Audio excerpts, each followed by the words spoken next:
Week 3 of high school football is in the books. Speaking of books, a couple of record books were rewritten in Hawkins County this week for both Volunteer and Cherokee. That just part of Season 2, Episode 3 of the Six Rivers Media Sports Huddle. Joining me is Jeff Birchfield, Brian Woodson, Andrew Smith. I, of course, your sports editor, J.D. Vaughn. All that and more coming up next. But first, let's hear a word from our loyal sponsor, Lazy J Farms Old Fashioned Butcher Shop. Lazy J Farms has been raising the finest cattle and all-natural pork for 3 generations on the family farm in Fall Branch.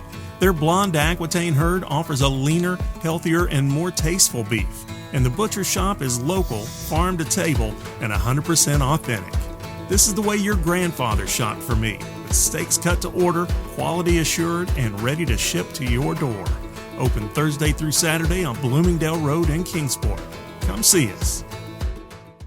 Well, Science Hill is 3-0, but it wasn't easy, Jeff Birchfield. Hilltoppers down 14-3 at halftime. How important was this one for Science Hill? That's a huge comeback for them. Like you said, 11 points down at the half. Fortunately for the Hilltoppers, first play of the second half's 90-yard kick return for a touchdown by Branson Newberry. He also had 3 really big catches in that game.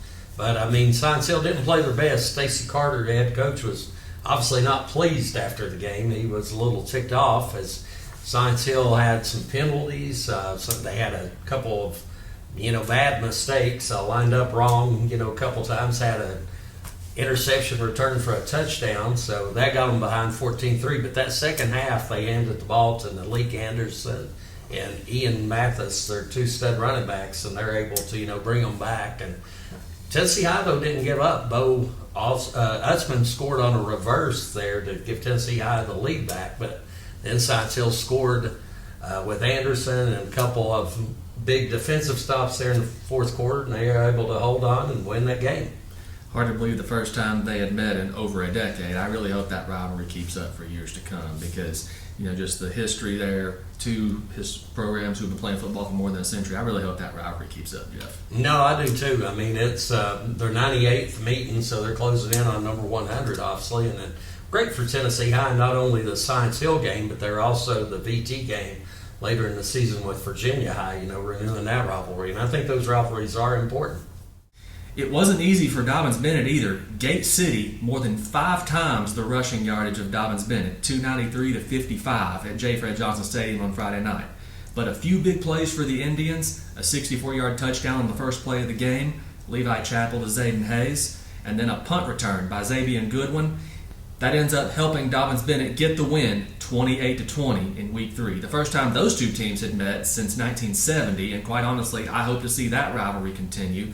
Zayden Hayes with the first big play and the last big play, the last play being an interception, which sealed the win for Dobyns-Bennett. The Indians got 210 yards passing from quarterback Levi Chappell, who spread the ball around between several receivers.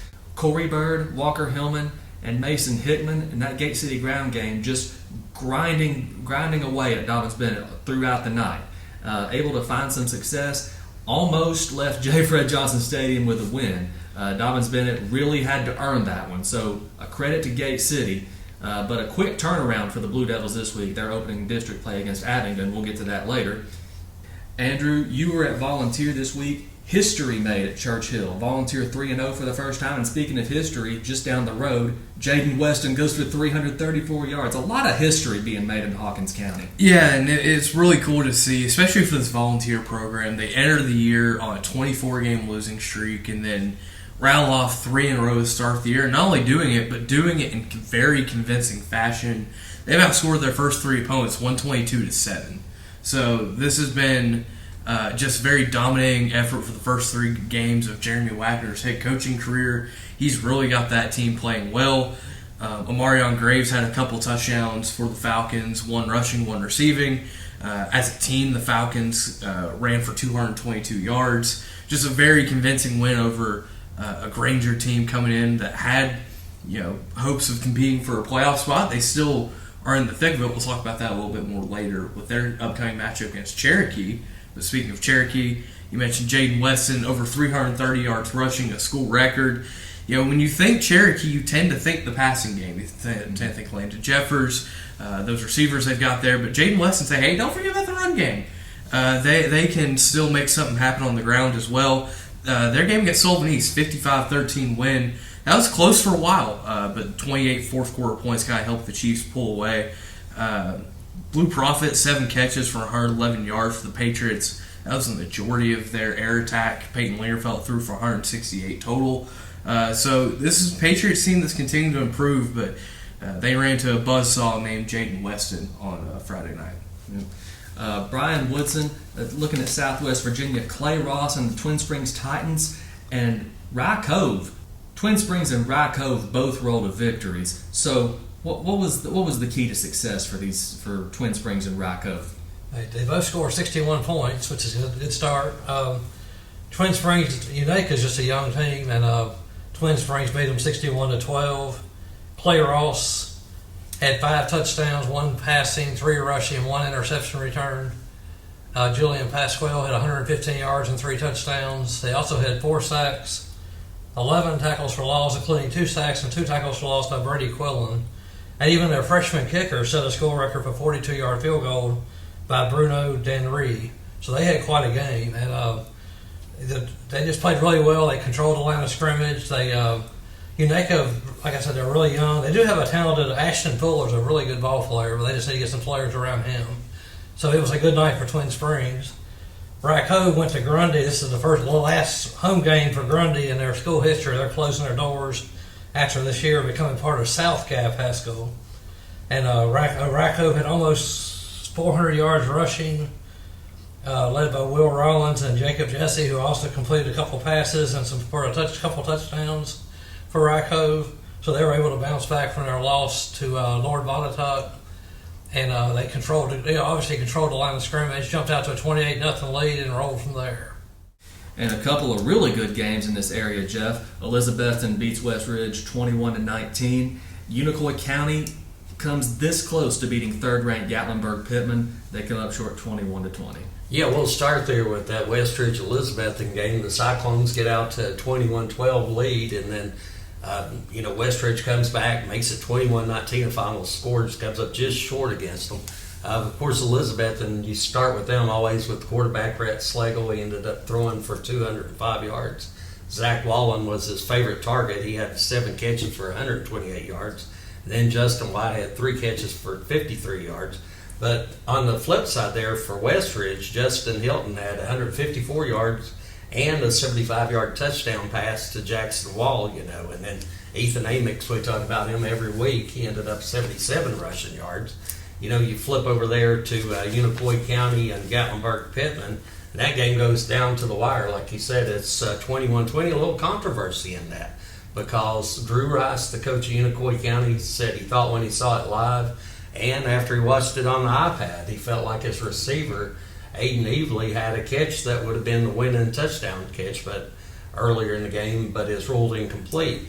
That being said, Unicoi County had a big, same as the Science Hill game, big kickoff return in the second half to open it up, like a 79-yard kickoff return. And then Avery Hatcher had a 26-yard interception return. And, it was such a tough game. The second week in a row, Unicoi County goes to the wire. They had to go overtime last week against Northview Academy and then Gap Pittman. This game was, an all-time classic there for them. Sure was. David Crockett gets in the win column this week. Jackson Overstreet, 7 catches over 100 yards, including a 99-yard touchdown catch. David Crockett gets the win at Morristown East, 20-13.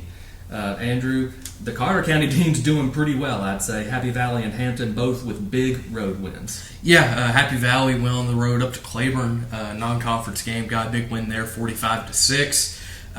As you would come to expect with Happy Valley, it was the running game. 324 rushing yards as a team, compared to just 350 total yards. So it was very much the ground game. Lane Parker and Keelan Relaford, both of them had 2 touchdowns apiece. Relaford also 120 yards rushing by himself. And Hampton, kind of a similar story there. They go down to Sunbright, their first conference game of the year, win 46-7.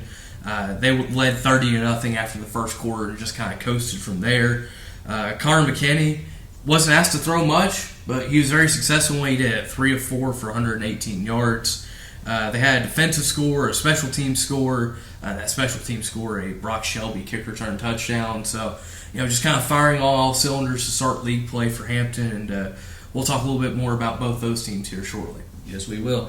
Providence Academy comes up short on the road at Eagleton Academy. Daniel Boone comes up short on the road at Union, Virginia. Brian, who says Union can't throw the ball? Cam Bostic has been on fire. Yeah, Cam Bostic's one of the better athletes in Southwest Virginia in every sport, and Union has some talent on both sides of the ball. They're really talented, and I expected them to kind of control that game, and they did. They're going to be tough to beat down the line. They sure will. That's a recap of Week 3 of high school football in Tennessee. Week 2, of course, in Southwest Virginia. We'll be right back and take a look at Week 4 of high school football action right after this word from Lazy J Farms. Lazy J Farms has been raising the finest cattle in all-natural pork for 3 generations. Our blonde Aquitaine herd offers a leaner, healthier, and more tasteful beef that ships from our store directly to your freezer. This is the way your grandfather shot for meat, only now we wrap it, seal it, and send it right to your door. We have plenty of options to pick from, and they're all fresh and natural. Just visit our website at lazyjbeef.com and choose your package. We'll get it straight to you. Week 4 of high school football action in Tennessee. This week's Six Rivers Media Sports Huddle game of the week takes us to Carter County, a battle of undefeated teams, Happy Valley and Hampton on Warrior Hill. Andrew, what are you looking forward to about this one? There's a lot to look forward to in this one. These are 2 historic Carter County rivals. If you look, Hampton leads the overall series history 42-34. But last year it was Happy Valley getting a hard-nosed 19-12 win. So it'll be a very fun matchup. This first time since 2014, this is not a region game. They've been in the same region for years and years. But with Hampton dropping down to single A, Happy Valley staying at 2A, this is now a non-region game, but I don't think that means much to the folks of Carter County. Folks are going to be very fired up for this one. To me, what I'm looking for is the quarterback battle here.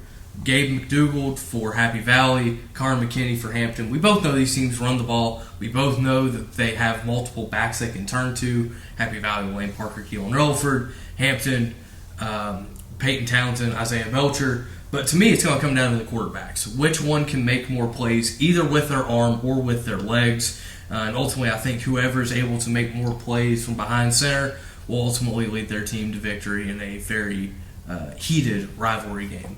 Yeah.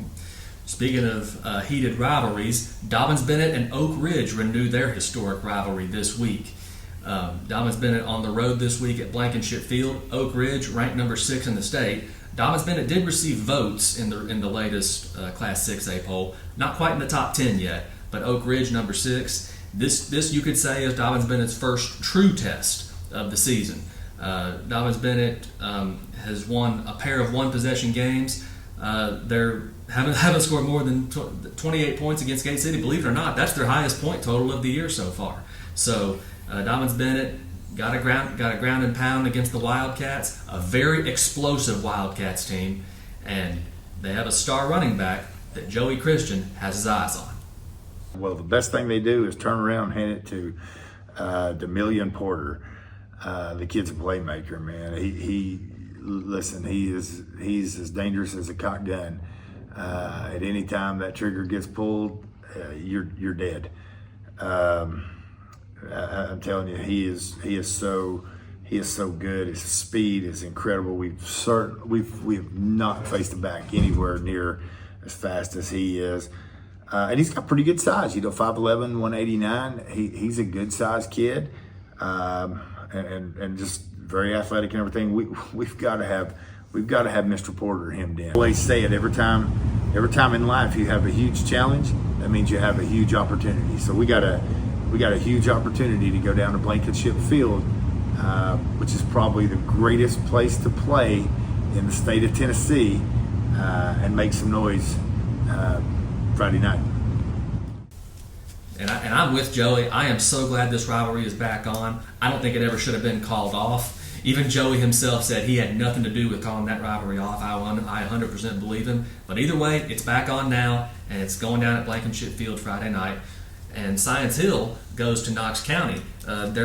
Believe it or not, Bearden, their opponent this week, is winless. A far cry from the Bulldogs of a year ago. So what are you looking for in this game, Jeff? Well, like you mentioned, last year Bearden was 9-4, but they had a big controversy back in February where they lost their head coach because of some illegal payments. Was determined by the TSSAA from the Booster Club, and so that meant an exodus of their top players as well. There were more people exodus there than I think in Egypt and Moses' day. And we go to the season. They've had just such a rough start. Their first game of the season against Knox West got canceled because of the weather, and then they lost by 50 points and 56 points. Now, those losses were to Alco and Maryville, which we always know how good they are. But they were able to get 248 yards of offense against Alcoa, using a lot of screen passes, drop-off throws, delay action throws. Paxton Parrott had an 80-yard touchdown reception, but they had a guy in the Maryville game really messed them up, a guy named Andrew Smith. I don't know if as you suit up, but he ended up with 3 interceptions. But they only total 136 yards against Maryville. On the flip side of that, Science Hill is, you'll hear Stacey Carter talk about, it's this week about them limiting their mistakes, doing things better, trying to get their team, because they're very athletic, potentially a very, very good football team. They're 3-0, obviously, but, a lot of chance to improve this week. Coaches this all the time during the season. Is the game more about preparing for the opponent or focusing on your team? And yours has clearly been, you said, focusing on your team here right now. Yeah, it's clearly been focused on our team, and especially where we're at right now. There's a lot of things we need to clean up. There's a lot of things that we need to fix, and penalties was the thing early, and then some execution things, especially on the offensive side, and it all starts with me. Hadn't been very good, so you look at that stuff, and we better focus on ourselves. We better pick people in the right spots and make the right adjustments that need to be made to make this thing better. So got a lot of work to do. We got to focus on ourselves. Got to focus on what we're doing coaching, what we're doing playing, and everybody just take responsibility for it and see where we're at and the changes we need to make to get better. Gate City played Dobbins Bennett to the wire, so a heartbreaking loss, but not long to dwell on it. The Blue Devils welcome Abingdon this week to start Mountain 7 district play. What do the Blue Devils have to do, Brian? Okay, there was a time when Gate City dominated the series, but Abingdon has won 9 of the last 10 and the last 2. And this is obviously a big Mountain 7 district game because these two teams are expected to challenge with Union to be the top of the league. So both teams are going to come in. They've got a sophomore quarterback, Zane Reed for Abingdon. Eli Brooks is a sophomore in his first year for Abingdon. Zane Reed for Gate City, excuse me. Both teams are going to run the ball. Walker Hillman, Corey Burr can run or catch the ball, and Mason Hickman will run the ball as a fullback for Gate City. Abingdon has Ty Thompson, Judge Dillo, and they run behind Aiden Woods, who's a huge offensive and defensive lineman who's actually committed to Bill Belichick in North Carolina.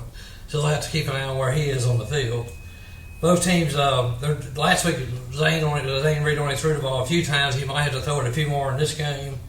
Like I said, Eli Brooks has not thrown the ball a whole lot yet either. Abingdon's won 2 games easily over John Vital. Then they had one last week over Christiansburg. This is their first road game of the year. Gate City, of course, beat Richlands and lost a really tough one to Dobbins Bennett, so they'll be ready to get back on the field and bounce back. This should be a really fun game. It'll probably decide in the trenches like it always is in most games, and it should be coming right down to the wire, and will be a big game for both teams to stay in there with Union. Union plays Wise Central, so they ought to start the year off 1-0 in the league, and you don't want to get too far behind to start with. David Crockett and Daniel Boone both home this week. Both teams are opening conference play. Daniel Boone has lost 17 straight games. They're going to host a team that's won 17 straight games, defending state champion Sevier County at Ken Green Field this week. David Crockett will be at home against Morristown West. Can they complete a Hamlin County sweep? Well, if they do, it'll be one step toward the playoffs for the Pioneers. Jeff, another couple big games around the area. West Ridge, it's a non-conference game, but they welcome Hardin Valley. Unicoi County is a conference game on the road at Chucky Doak.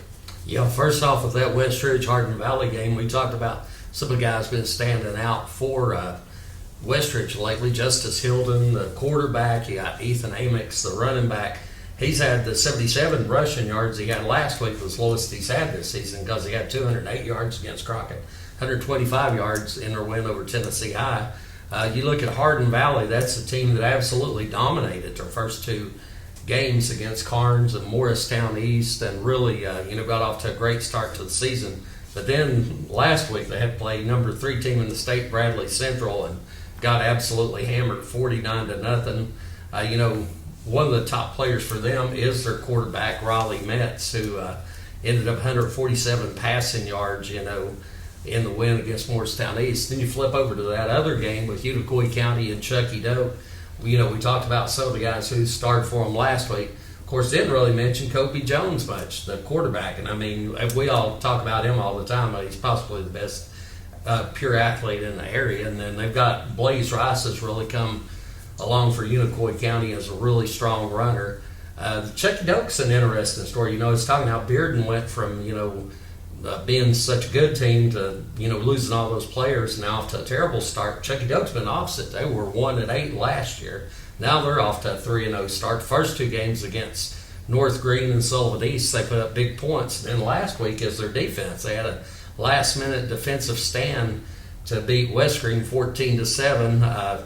Couple of touchdowns, Kipping ball to Don Atchison, and then another big run was from Marcus Britt there. So that ended up, helping them. And then in the first game, I know Braden Green went off for like 270 yards against North Green. Region 1 4A, a couple of big conference games. Andrew, Cherokee on the road at that same Granger team that Volunteer just beat. Volunteer, they're at home against, Elizabethton. So a couple of big games involving Hawkins County this week. Yeah, certainly are. I'll start with that Elizabethton Volunteer game. Mentioned before, first 3-0 start for Volunteer in their school's history. A lot of eyes on this ball game. Good chance for them to kind of really cement themselves in the Region 1 4A race as a true contender. So pulling off a parent upset over Elizabethton would certainly do that. But if you look throughout the history of this series, it's been Betsy dominated 16-2. They won 42-0 last year. So it'll be a tall hill to climb for the Falcons. But I think my eyes will be on the running backs here, and obviously by extension the offensive lines. How much success can Jaybird Wallen have for Elizabeth, and how much success can Bryson Christian have for Volunteer? Both those guys have had a lot of success at times running the football this year. So, whichever team's able to control the line of scrimmage, control the run game, I think will ultimately come out on top. And you look on the other side of Hawkins County, Cherokee making the trip out to Rutledge to take on Granger. They've only played 8 times. This will be the 9th time they've ever played in their program's history.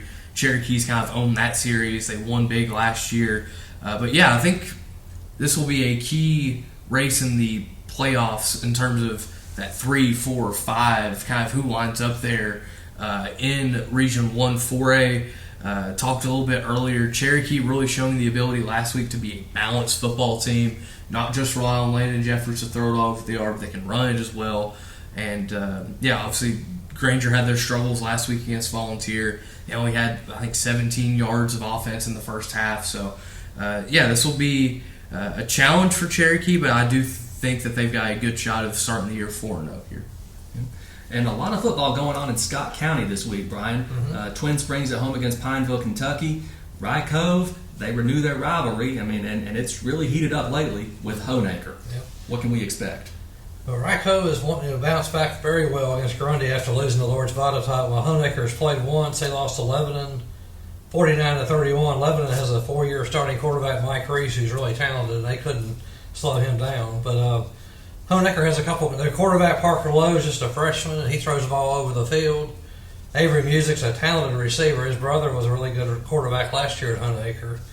And last year, Ryco in the playoffs, where they struggled was in the secondary. So they're probably going to see a lot of passing in this game. Gary Collier hired a man named Mo Hayes to run the secondary this year for his coaching staff, and that team will be challenged this week against the pass. There'll be a lot of throwing the ball. Meanwhile, Ryco will just try to keep the ball on the ground like they did last week, where they almost had 400 yards rushing. The Twin Springs, it's homecoming already in Nicholsville. It seems early for that. And they're going to host their 3rd straight team from a different state. They lost to Northwoods, Virginia. They beat Shoot, that brain. Unaka from Tennessee. Now they're going to play Pineville out of Kentucky. Pineville's 1-2. They scored 76 points against Phelps, but they've lost the last 2 games, scoring 28 in those games. According to their coach, Keith Warner, Landon Robbins is the talented running quarterback. Landon Akers is the really talented running back, and they're very big inside, which is where Twin Springs dominated last week. But of course, Unaka is a smaller, younger team, so he feels like they'll be really challenged in the interior line. So Clay Ross will probably be a little busy. And last week, like I said, Julian Pasquale had a huge game running the ball, and he'll have to do the same thing in this one. And defensively, Racco really played well defensively last week. He lives in the backfield, and they're going to have to do that again and try to slow down this running back and the quarterback that can get out and run also. Eagleton Academy at Sullivan East. Tennessee High welcomes Cobb County, both teams looking for their first win. Providence Academy on the road at West Green. And Cloudland with a region game at Hancock County. That's going to wrap it up for this week's edition of the Six Rivers Media Sports Huddle. For Jeff, Brian, and Andrew, I'm JD. Go watch some football. We'll see you next week. Lazy J Farms has been raising the finest cattle in all-natural pork for 3 generations. Our blonde Aquitaine herd offers a leaner, healthier, and more tasteful beef that ships from our store directly to your freezer.